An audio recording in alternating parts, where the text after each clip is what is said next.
masuk dalam FB tu, saya dah tengah lama bercakap baru rakam kan. Jadi ada yang beritahu saya, Ustaz tunggu dah dulu bila rakaman tu Ustaz baru Ustaz cakap.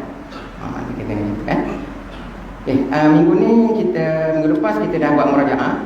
Masih ingat tak murajaah ni apa makna dia? Allah. Murajaah ni apa makna dia minggu lepas?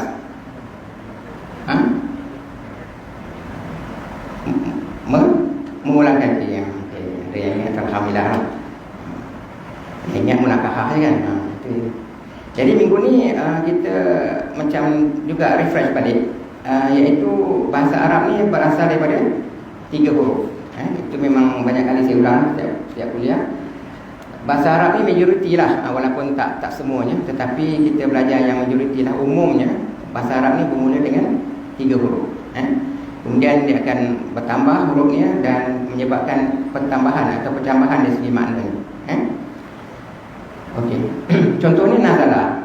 Nazala ni maknanya turun. Nazala ni maknanya turun. Jadi bila dia tambahkan sabdu yang saya merahkan tu, dia membawa maksud nazala. Bila sabdu ni dia akan menjadikan kataan tu kerap. Kerap. Saya ambil mudah lah. Kalau contohnya kataan kahwin kan. Kalau kahwin saja dia biasa. Tapi kalau kahwin, dia kerap kahwin. Nak bagi mudah ingat lah. Jadi bila nazala, dia akan kerap turun. Bila tambah alif pula di depan nazala tadi disebut anzala, jadi dia menurunkan. Inna anzalnahu fi lailatul qadr. Kita akan selalu kerap baca bulan Ramadan nanti. Jadi bila nazala dengan anzala, jadi tak timbullah isu masa Lailatul Qadar ni, masa nuzul Quran tu kan. Allah turunkan Al-Quran ni beransur-ansur ke, sekaligus ke, sebab dalam bahasa Arab tu sendiri dah tahu dah. Kan? Kalau inna anzalna tu maknanya Allah turunkan sekali pada malam. Masa dari Lauh Mahfuz tu diturunkan sekali je. Kemudian kepada Nabi tu yang dalam banyak ayat Quran yang lain disebut nazala. Jadi tak perlu bergaduh lah, Quran ni turun sekaligus ke, kerap ke, apa ke. Pasal bahasa Arab tu sendiri dah menerangkan makna. Kita kadang baca terjemahan, bila terjemahan tu diturunkan, macam tu je lah. Yang nazala pun kita sebut turunkan, yang anzala pun disebut menurunkan. Jadi terjemahan tu mungkin kurang tepat, tapi memang itulah style terjemahan. Pasal dia takkan nak tulis turun dengan kerap dengan apa banyak lah, dia punya kurungannya. Jadi akhirnya panjang lah jadi terjemahan tu. Tapi itu yang pentingnya belajar bahasa Arab. Jadi tak perlu gaduh. Quran turun sekentak ke, turun sikit-sikit ke, dalam ayat tu sendiri dah kan. Jadi kita tak perlu bergaduh. Do mati dulu ke minah mati dulu kan. Dia ada filem kan. Do mati dulu, minah mati dulu. Kan. Akhirnya sampai sudah selesai, tak tahu siapa mati dulu, do ke minah. Itu dalam filem Nasi Dorengnya. Kan dia nak bergaduh, nak bergaduh je siapa mati dulu. Kan. Jadi macam ni juga nak bergaduh je, ayat Quran ni turun sekaligus ke, sikit-sikit ke, dalam ayat, dalam kataan bahasa Arab tu sendiri datang. Okey, sebab tu nuzul Al-Quran tambah waw kat situ maknanya penurunan. Penurunan Al-Quran. Jadi penurunan tu sekaligus lah. Nuzul tu. Okey, kalau manzil tambah mim di depan, dia jadi tempat turun. Tapi kalau tuan-tuan tanya anak yang belajar bahasa Arab lah, manzil ni makna apa? Maknanya rumah. Manzil. Aina manzil? Kalau itu mana rumah? Pasal rumah ni biasa tempat kita turun kan? Biasa tempat kita kalau bah ganti situ rumah kita kan. Biasanya macam itulah bahasa Arab lah. Dia adalah banyak istilah lain, bait, rumah dan sebagainya lah, sakinah dan sebagainya. Apa tu manzil ni tempat turun. Okey. Tanzil tapi yang sedap ni dalam bahasa Melayu ni diperturunkan. Diperturunkan dari segi makna yang lebih lagi, diperturunkan. Sebab kalau diturunkan tu dia jadi macam biasa je lah. Pasal orang tak dapat dia punya. Kalau diperturunkan, biasanya kita sebut apa? Macam ilmu-ilmu yang kata apa? tolonglah turunkan ke aku. Kan? Macam resepi-resepi, kan, rahsia-rahsia masakan, resepi dan sebagainya disebutkan diperturunkan. Jadi tanzil ni yang kata apa, yang boleh kita mudah faham, diperturunkan. Maknanya diperturunkan oleh Allah yang Maha Perkasa lagi Maha Penyayang. Maknanya Al-Quran ni bukan satu yang main-main. Bukan satu yang main-main lah. Macam kita kalau nak apa, nak mudah fahamnya kan, ilmu yang diperturunkan ni biasa macam ilmu silat. Benda tu macam hebat, macam kata apa, mahal lah, unik dan berharga. Macam saya dulu masa di Kedah tu, saya berkawan baik dengan seorang staf ni, orang Indon lah, orang Indon, orang Madura.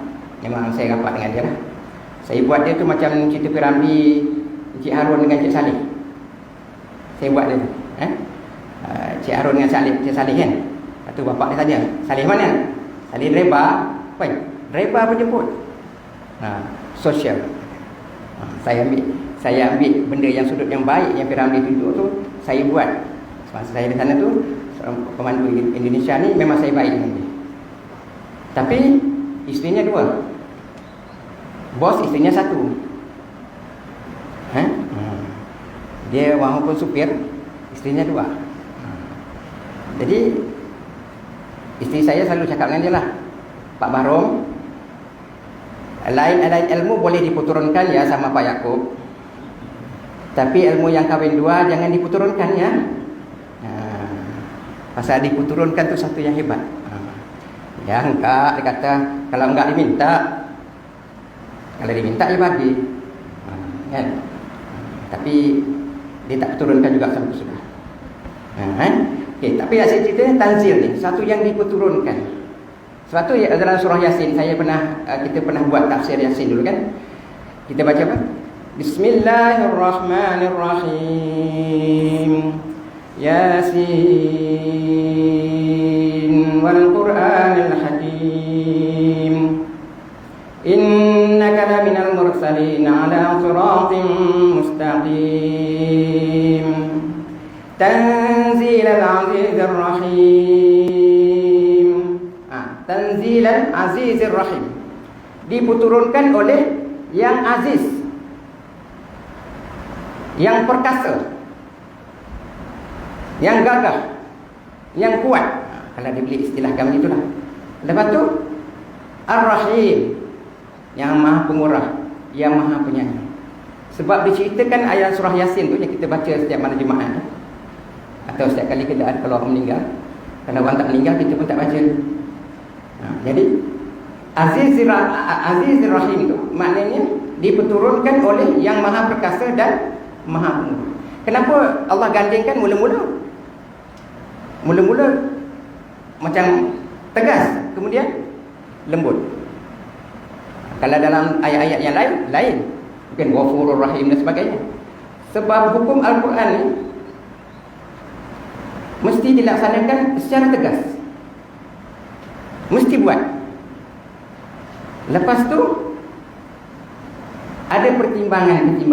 Macam di zaman Sayyidina Umar, hukum hudud dijalankan, pencuri dipotong tangan. Tapi ketika itu musim kemarau, tapi hukum tetap berjalan, bukan hukum diangkat, tidak. Diberi kelonggaran kepada tiba-tiba ada orang miskin mencuri roti orang kaya contoh. Orang kaya tu yang patut dipotong tangan sebab tak menyumbang kepada orang miskin. Hukum tidak diangkat, cuma ditangguhkan sementara. Itu perkataan Azizur Rahim. Diturunkan oleh yang pasal cerita tentang Wal Qur'anil Hakim. Al-Quran itu sebagai kitab hukum, penghakiman. Saya dah cerita banyak kali kan dulu kan, macam mana kalau kita bagi faham kan, cerita Piramli tu kan, yang sudah lambat masuk kerja tu, kan, dia tanya jam berapa, manager dia tanya jam berapa, dia pun kira lah jam satu kat dinding satu kan.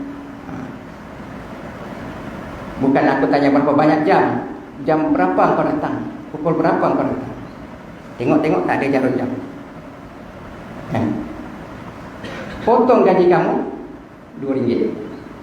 Itu ketegasan dalam menjalankan hukum. Sudah, mari kita bagi RM2. Tapi tuan kata dia potong. Potong tetap potong. Yang ni ganti jarum jam.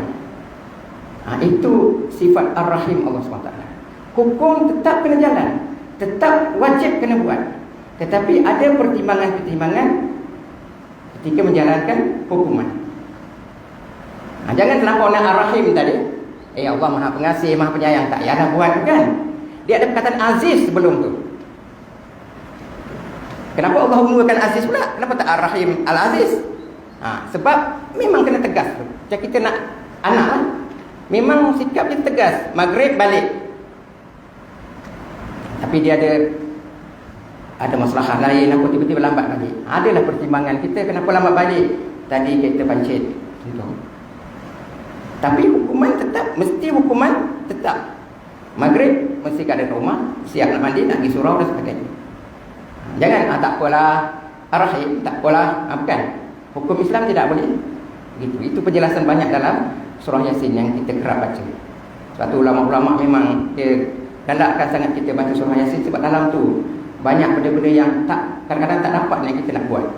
Tetapi sayangnya kita tak, pertama tak baca terjemahannya, kedua tak faham. Jadi mulai hari ini cubalah kita sikit-sikit faham. Yang minggu lepas saya beritahu, Ramadan ni kalau boleh kita bukan saja khatamkan 30 juzuk Al-Quran, tapi kalau boleh kita khatamkan juga makna Al-Quran. Okey. Seterusnya Qur'an. Qur'an ni maknanya baca. Semua tahulah Qur'an ni baca. Jadi bacalah. Ni dah biasa dengar. Iqra. Dulu ada satu perjumpaan antara padri-padri Kristian, orang Yahudi dengan orang Kristian ni selalu nak bawa ulama-ulama kita ni berhujah. Kan? Dia berhujah nak cari mana silap Quran. Jadi ada seorang, saya tak tahu pada Yahudi ke atau Kristian, dia tanya, Al-Quran ni penuh dengan kekurangan.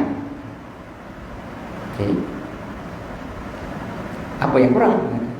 Dalam Quran ni dia tak ada pun tanda seruan, tak ada tanda tanya, tanda soalan, koma pun tak ada.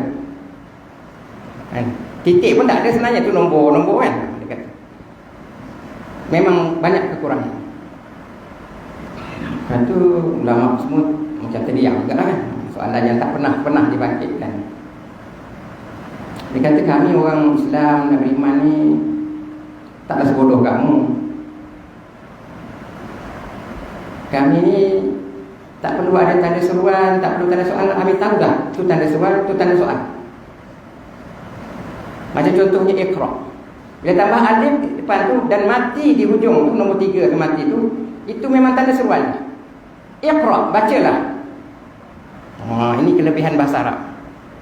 Dengan tambah huruf dia tu dah tahu dah ni tanda soal ke, ni tanda ni ke, dan koma ke. Sebab dia koma dia wow. Sebab tu perkataan tulisan koma tu sama sebiji macam wow kalau dipisahkan. Orang Arab kalau faham tu dia boleh tahu dah ni koma, ni cerita dah habis, ni cerita tak habis. Kita tak sebodoh kamu. Kami ni orang pandai-pandai, yang masuk Islam semua orang pandai-pandai.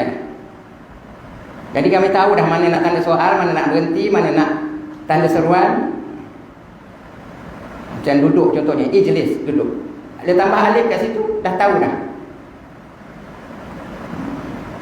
Kan? Macam uskut, diam dah. Tambah alif kat situ, dia dah tahu dah. Uskut, diam. Kan, ya tampil dah ajar lama kan, uskut kan, so diam. Kita dah tak payah tanda seruan dah. Jadi kami orang beriman ni adalah orang yang bijak pandai berlaku. Jadi Iqra ni maknanya bacalah. Bacalah dengan membuat sikit kajian lah. Kalau utlu saja, baca umum macam tilawah. Sebab tu panggil tilawah Al-Quran. Kan, tilawah ni baca secara umum. Tapi Iqra ni baca dengan membuat sikit renungan dan kajian.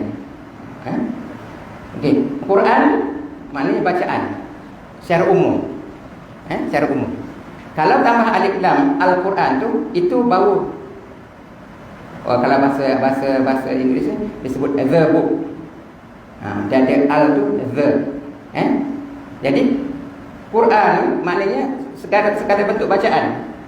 Sebab tu di Indonesia kalau pergi, dia ada tulis surat khabar dia Quran.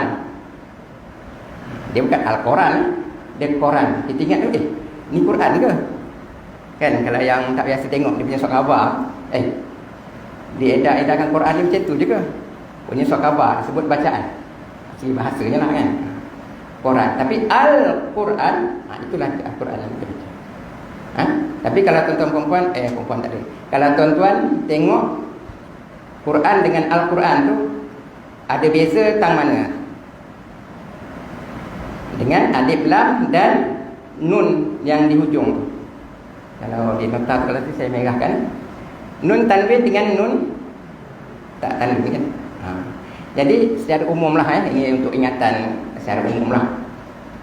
Kalau boleh jangan lupa lah. Bila ada alif lam, nun di belakang tu tak tanwin. Tapi bila tak ada alif lam, nun belakang tu tanwin. Itu je beza dia. Dia tanwin dengan alif lam tak boleh hidup, tak boleh berkongsi kasih. Dia tak boleh duduk serumah. Faham? Tadi nak bagi ingat ni. Jadi abang kena pilih. Nak tanwin ke nak alif lam? Ni nak mudah ingat lah.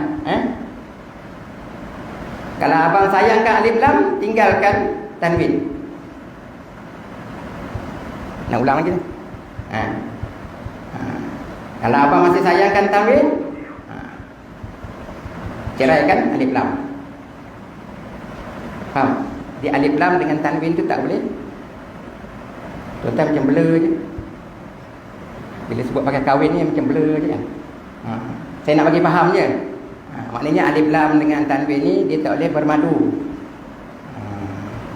Walaupun pelajaran ni agak tinggi sikit ya Ustaz Ustaz Haris ni.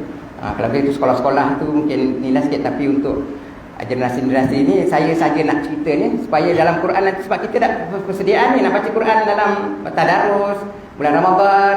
Cuba perhatikan. Ada alif lam hujung tu tak ada tanwin. Kalau ada tanwin, tapi makna dia pun sikit berbeza lah. Yang ni Quran ni bacaan umum.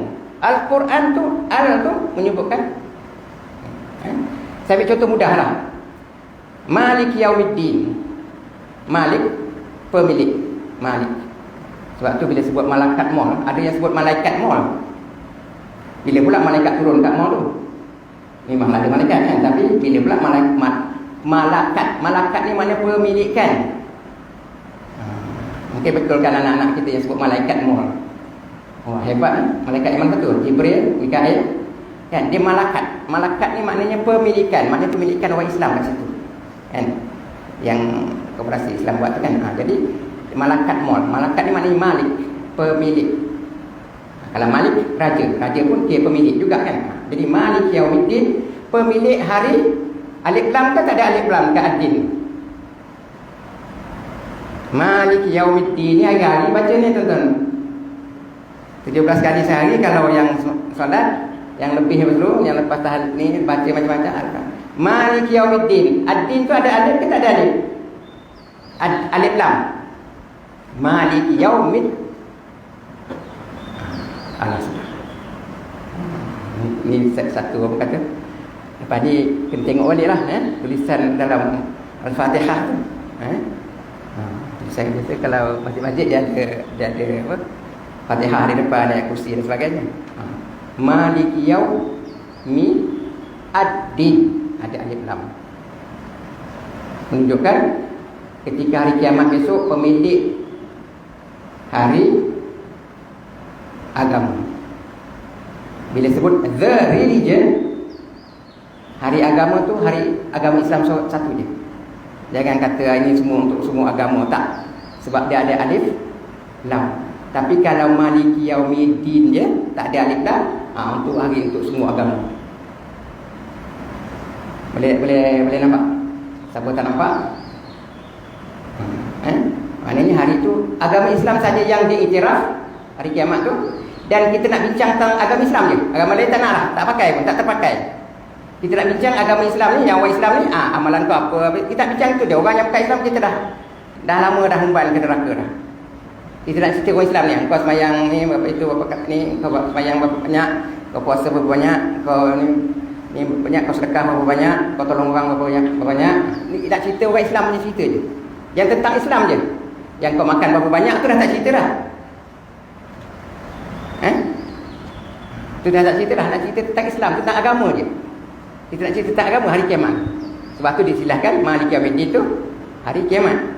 Tapi kalau kita faham betul-betul bahasa Arab, hari agama tu nak cerita tentang agama ni. Dan perbuatan kita orang Islam ni tentang yang dibuat tentang agama. Belajar ilmu berapa banyak kan? Walaupun tak faham tapi belajar juga. Kan? Kita kalau tak faham, kita patutnya terus apa? Terus belajar lah kan. Tapi ada orang dia tak faham, dia terus berhenti.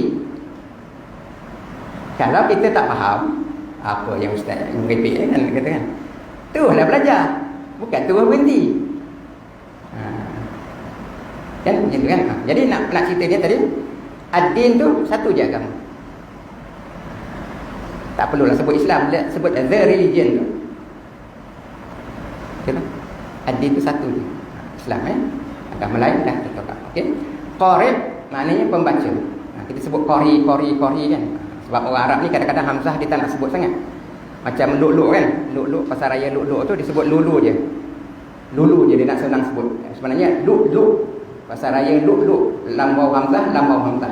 Ni qari pun kita patutnya. Tapi masalahnya bila disebut yang pembaca wanita yang dalam tilawah, qari'ah. Dijemput qari dan qari'ah dari Selangor patutnya. Tapi terlampau sangat action nak bahasa Arab ni, qari dan qari'ah. Nak bunyi Arab sikit, qari dan qari'ah. Nak beritahu yang dia belajar bahasa Arab lah, tapi tertidur masa tu. Kan, dia sebut qari'ah. Qari'ah kan, kita ada surah Al-Qari'ah kan, Mal-Qari'ah kan. Maknanya hari kiamat dah bencana tu. Qari'ah tu bencana. Dia jemput bencana dari Selangor. Sudah.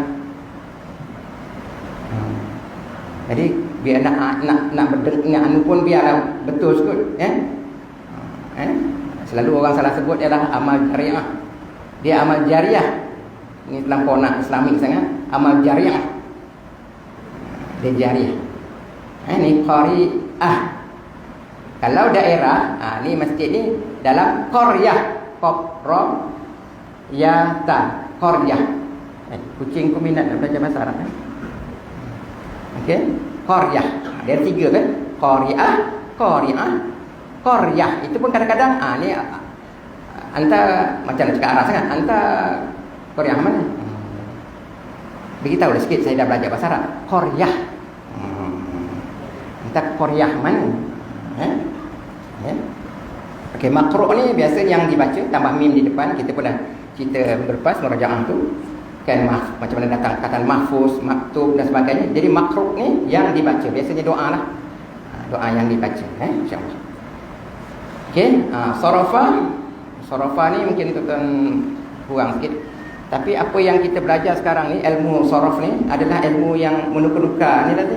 Tambah sikit mim di depan, sabdu di tengah, huruf mati di belakang. Contoh itu dinamakan ilmu saraf. Okey. Jadi tasrif ni salah satu ilmu yang kita menuka-nukakan tadi, tasrif. Boleh? Tapi tuan-tuan kalau pergi dari segi umrah, dah perasan tak mesin ATM tu dia tulis apa? Mesti tulis Arab juga kan? Tapi kita dah nampak bentuk ni ATM, kadang-kadang dia tulis Inggeris lah kat situ. Kita pun tak kisahlah sangat bahasa Arab tu kan. Lepas ni kalau Allah izinkan kita dapat pergi haji, pergi umrah, tengoklah sikit kedai-kedai tu apa dia tulis. Saraf ni mesin ATM. Tapi kadang-kadang kita tak sempat nak tengok kan bahasa Arab ni sebab kita konsentrate nak solat. Kita khusyuk sepanjang kat sana kan. Kita tak fikir dah nak makan kambing ke, nak makan shawarma ke, kita tak fikir dah. Kita fikir nak ibadah ni. Jadi tak tengok sangat saraf ke apa ke tulisan-tulisan kat situ kan. Mat'am ke restoran kan. Kita fokus makanan. Kita tengoklah sikit-sikit bahasa Arab insya-Allah kalau Allah izin. Jadi masrif tempat tukar. Itu asalnya nama yang umum lah, tapi di istilah khasnya sekarang bank.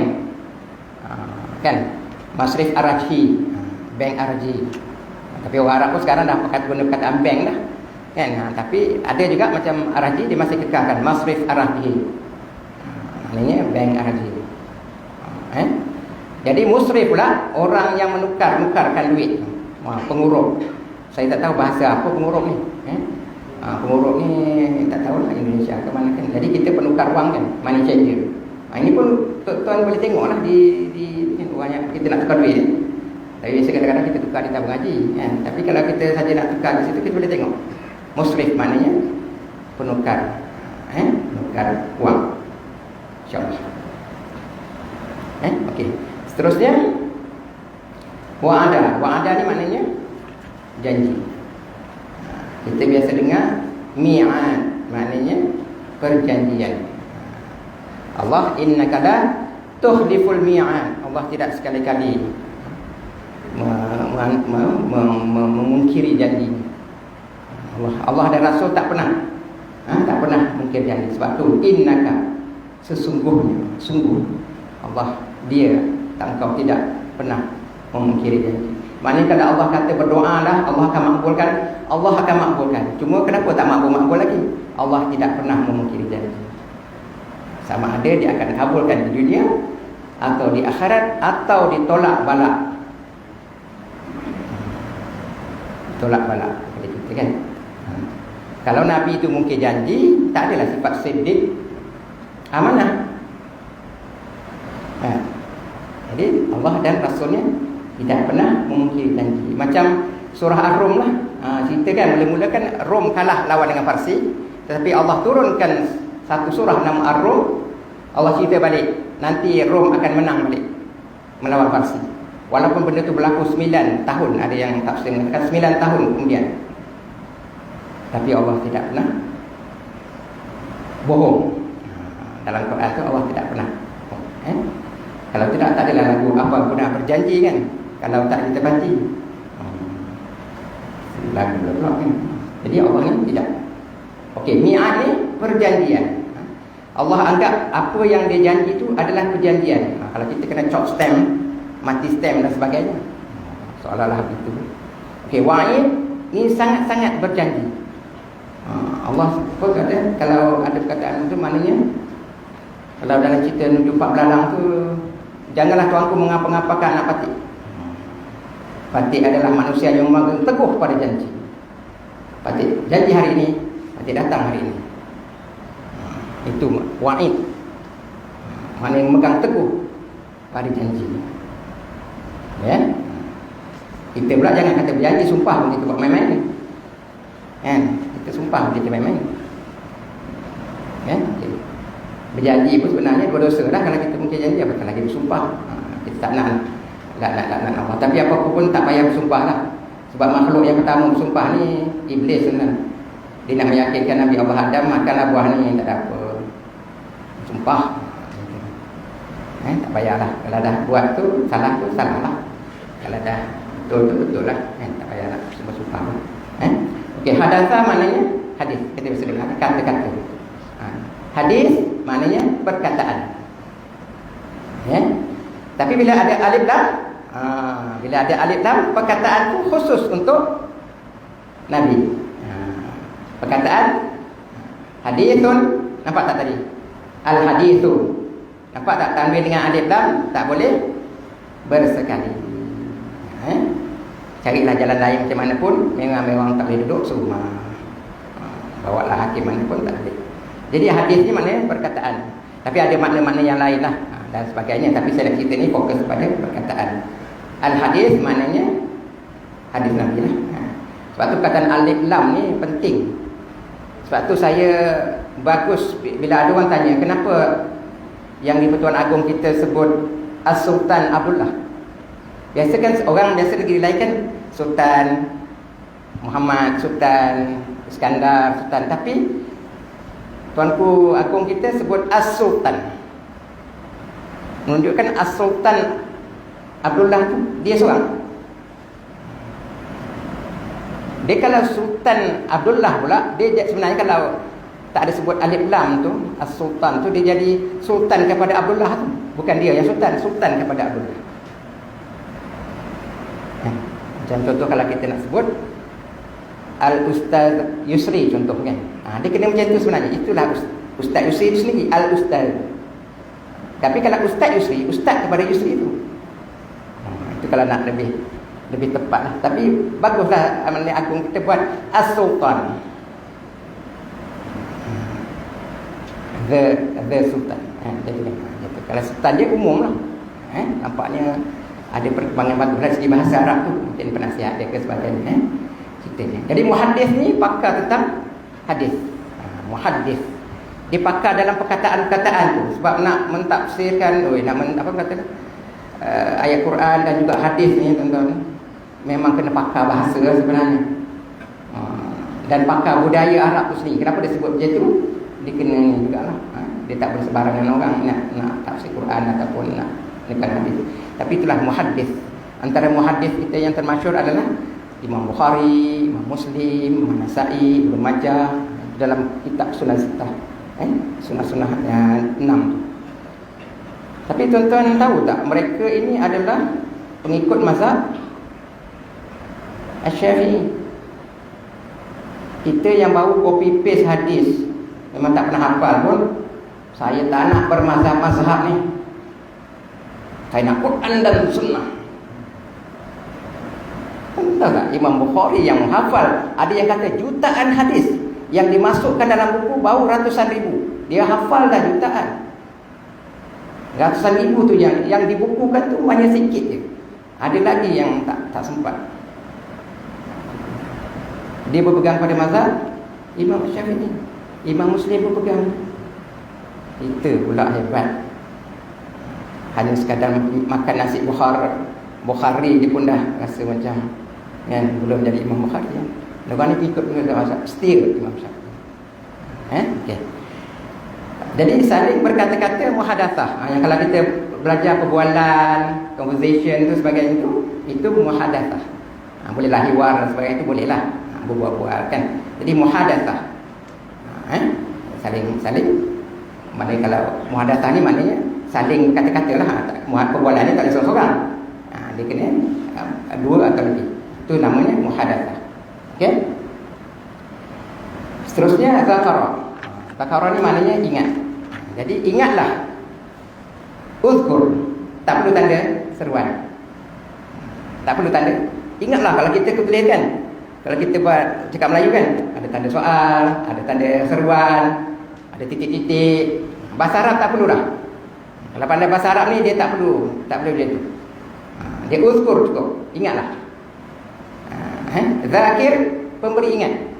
Sesuai sangat dengan nama Zakir Naik. Kan? Memang dia pemberi ingat kepada kita kan. Sekarang dah lama tak dengar tak nama dia kan. Ya. Jadi itulah. Saya ingat kata-kata dia tu. Kita ni lah kadang-kadang apologetik sangat dengan orang bukan Islam kan. Tuan-tuan tahu tak? Kalau ibadah korban kita dekat India tak boleh buat. Ibadah korban dekat India tak boleh buat. Tapi kita diorang nak buat apa pun, agama diorang kita pula jaga dulu kan. Nak cerita dia baik macam. Dia ibadah korban tak boleh buat di tempat yang timur Bengal je. Dia panggil Bengal. Di sebelah Bangladesh tu, itu je boleh buat sebab 90% penduduk Islam. Itu pun secara orang kata bukanlah secara terbuka sangat. Dibenarkan. Kita nak melaksanakan ibadah kita. Jadi jangan sampai satu hari Malaysia pun tak dibenarkan juga. Sebab terlampau nak menjaga, kita lupa nak jaga hati Allah, kita lupa nak jaga hati Rasulullah. Kita tak kita apa. Okay, seterusnya tazkir. Tazkir ni maknanya diperingatkan. Tazkir. Tapi kalau nama khasnya tazkirah, peringatan. Bagi ini peringatan. Bukan peringatan pada tuan-tuan, tapi sebenarnya peringatan pada ustaz yang menyampaikan. Kan ustaz-ustaz kita tu dia bercakap sebenarnya mengingatkan diri kita sendiri. Kan? Aku cakap tadi takkan aku tak buat. Sebenarnya asalnya. Tapi kita share lah. Mungkin manusia pun boleh dengar, jin pun boleh dengar, kan? Kucing pun boleh dengar contoh. Kita nak bercerita tu supaya kita saling ingat mengingati. Tazkirah. Tapi tuan-tuan kalau pergi ke airport, sampai airport Saudi, kadang-kadang dia orang ni tak cakap Inggeris sangat sebab dia orang memang kalau saya duduk sana lah, dia tak ada subjek Inggeris ni, dia akhir tahun sekolah menengah baru orang belajar Inggeris. Itu masalahnya kalau kita cakap Inggeris di Saudi tu. Lepas tu isunya pula yang jaga immigration tu Badui berlaku. Memang duduk dalam gurun pasir apa semua, tiba-tiba dah tak ada orang, lantik jadi immigration. Baca pun terbalik, apa semua itulah. Faham tak? Bukan diorang kasar, sebab diorang memang badui kan. Dia bukan kasar pula Arab ni kasar cakap begitu. Memang dia macam tu. Dengan kawan-kawan dia pun cakap macam tu. Mula dulu saya agak terkejut lah. Tapi kalau sampai airport tu dia tanya, tazkirah? Tuan-tuan pun, Assalamualaikum warahmatullahi wabarakatuh. Sebutlah ni qala Rasulullah SAW kan. Yang dimaksudkan tazkirah tu adalah tiket. Dia minta tiket. Dengan tuan-tuan bangga pula, mana dia tahu aku ni ustaz? Nak suruh bagi tazkirah pula. Tazkirah? Mana tazkirah? Dia bukan suruh kita bagi tazkirah, dia minta tiket. Tiket tu tanda ingat. Sebenarnya kalau ikut bahasa dia, tanda ingat lah. Mana kita dah beli. Kita dah beli bayaran kita untuk perjalanan tu, dipanggil peringatan kepada perjalanan tu. Itu namanya tazkirah. Zikir. Zikir ni ingatan. Sebab tu zikir ni tak semestinya la ilaha illallah. Itu yang terbaiklah. Apa zikir fa'lam anna la ilaha illallah. Betul. Tapi selawat pun antara zikir. Istighfar pun antara zikir. Tasbih pun antara zikir. Jadi berzikirlah. Jadi tak ni. Okey. Zikir kalau banyak disebut azkar. Sebab ada ustaz kita mengajar kitab azkar. Maknanya kitab yang banyak bacaan zikir dalam tu. Bukan askar, ada yang sebut kitab askar, bukan askar. Azkar. Maknanya banyak zikir-zikir dalam tu. Diciptakan oleh ustaz. Jadi tuan-tuan eloklah mengajilah setiap malam. Kita ada kuliah maghrib atau ada kuliah subuh dan macam-macam lah. Kadang-kadang sebelum Jumaat pun ada tazkirah. Sebenarnya datang je lah ke rumah Allah ni kan. Macam-macam ilmu kita boleh dapat. Okey, muzakarah maknanya saling ingat mengingati. Muzakarah. Muzakarah ni kalau di Saudi tu ditulis memo. Memo ni benda yang untuk kita ingat-ingatkan. Muzakarah. Jadi kalau orang tanya dia nak minta memo tu disebut muzakarah. Jangan kita pula bermuzakarah dengan dia. Itu lain. Jadi mazkur yang diingat. Ini dalam surah Al-Insan yang disebut kan, mazkur. Okey. Seterusnya kita ni yaqra'u la yabdu syai'an. Apa benda kat ni? Agak-agak apa ni? Kata yang saya megahkan tu kata apa tu? Qara'a kan? Itulah bahasa Arab. Yang saya megahkan tu tiga perkataan yang umum tadi yang kita dah baca. Yaqra'u tu biasanya ya dia. La apa? La tidak. Yang bedu syai'ah. Yang bedu ni apa pula? Yang bedu ke ustaz? Dia macam tak kedengaran ataupun tak bunyi. Syai'an sama sekali. Dia baca tak bunyi langsung. Biasa dengar tak?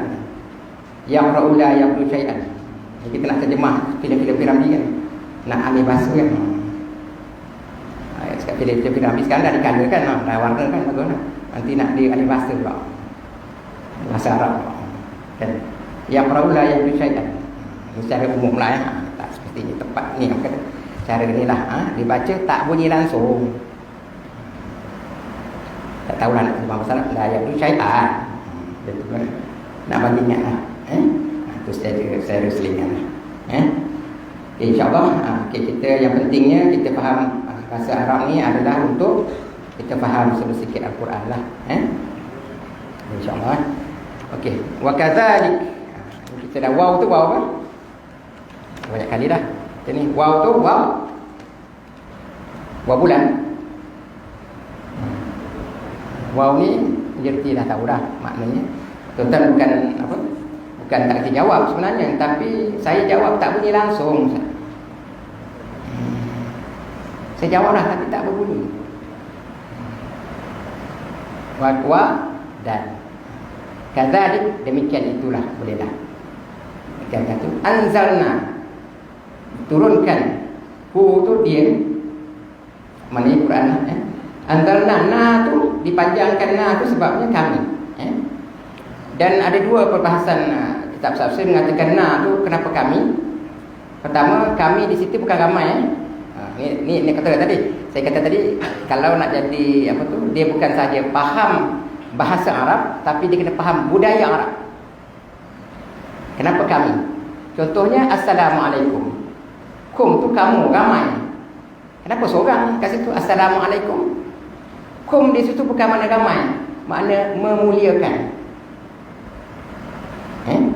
Kerana kita memuliakan tu, kita anggap ramai, hebat orang tu. Tu kum. Kalau tak Assalamualaikum atau Assalamualaikum, kum tu maknanya memuliakan. Jadi tuan-tuan, kalau biasa di Arab tu, kalau tulis surat kepada presiden ke CEO ke apa, kita akan gunakan kataan tu kum, semua kum. Ada dia seorang tu. Itu budaya. Jadi anzalna, dan ada juga tafsir mengatakan maknanya Allah turunkan Quran ni, maknanya bukan ada melalui Jibril, melalui makhluk-makhluk Allah yang lain. Jadi sebab tu kataan kami, itu sebahagian tafsirlah. Okey, demikian itu kami turunkan dia Quranan.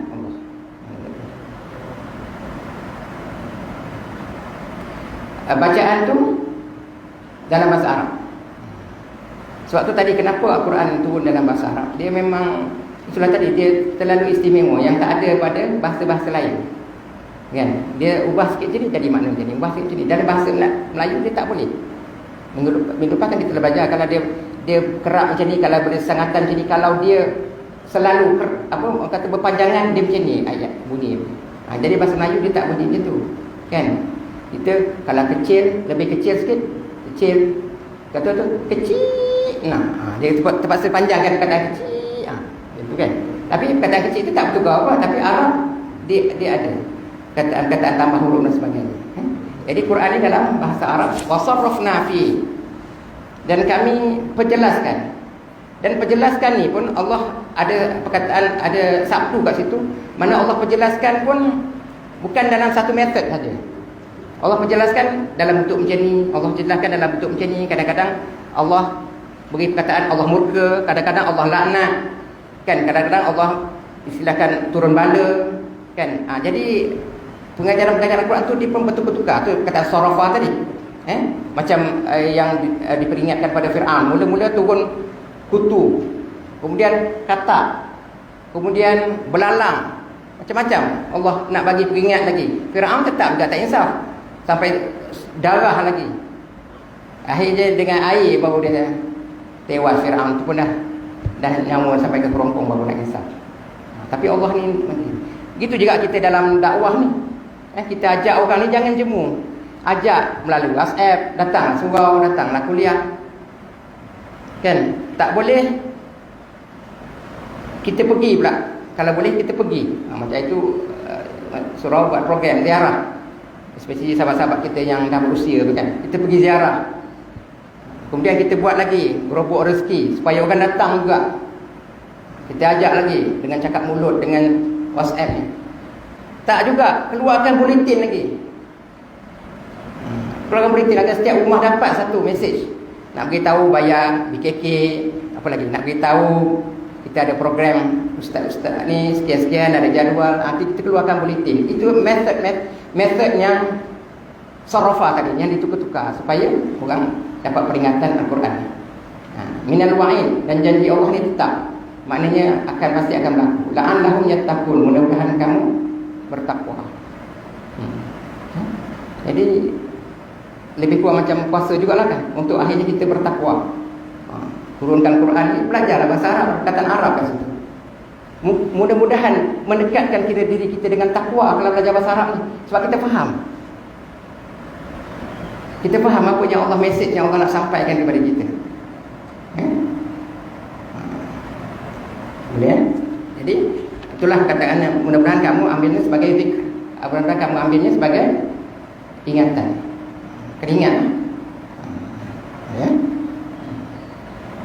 InsyaAllah. Jadi rasa kita dah boleh faham sikit lah kalau ada kataan Quran dan Arabian.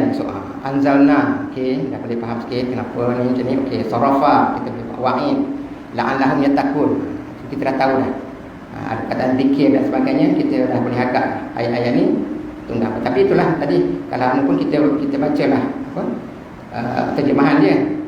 kita baca terjemahan ini, mudah-mudahan kita dapat sikit sebanyaklah ilmu apa yang cuba disampaikan oleh Al-Quran itu sendiri. Boleh? Jadi akhir sekali itu syukran ditafsir. Apa maknanya? Balik ni kalau rumah tanya abang belajar apa? Abang belajar apa tadi? Itulah do dengan minat mana mati dulu, itu yang ingat tadi. Kan?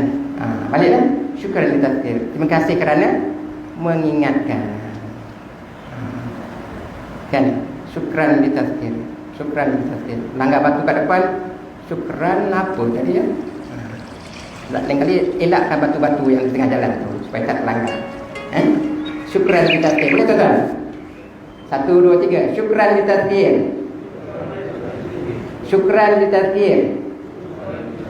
Balik rumah kan? Syukran ditafsir. Terima kasih kerana ingatkan abang tadi ada kuliah subuh hari ni. Cakap lah, wah, orang rumah pun dia ke laki aku ni kan? Syukran ditafsir. Tapi tutup dah sikit ni nota ni kan? Kan kata apa tengok nota tak? Syukran ditafsir. Ada soalan? Ya.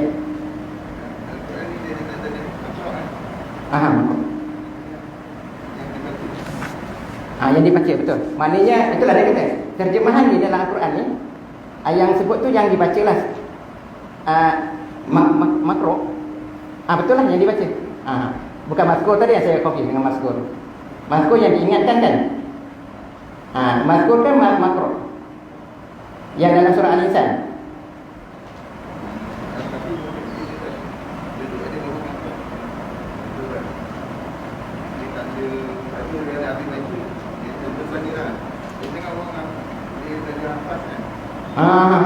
Yang inilah.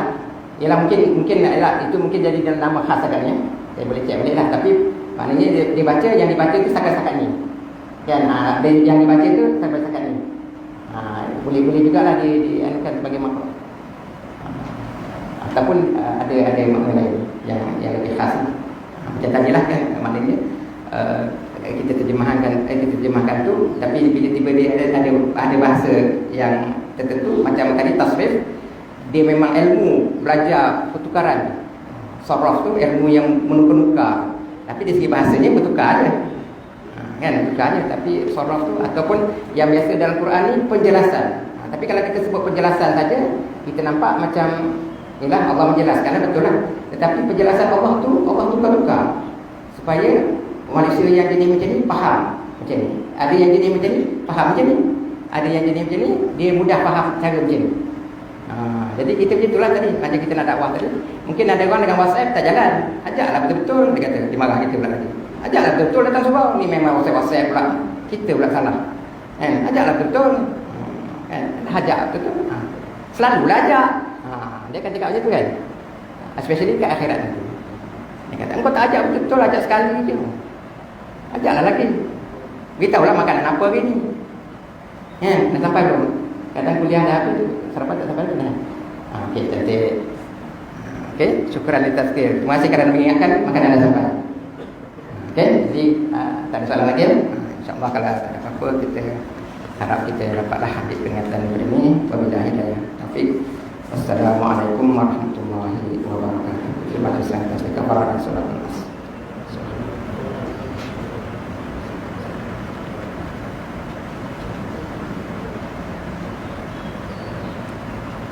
Assalamualaikum warahmatullahi wabarakatuh.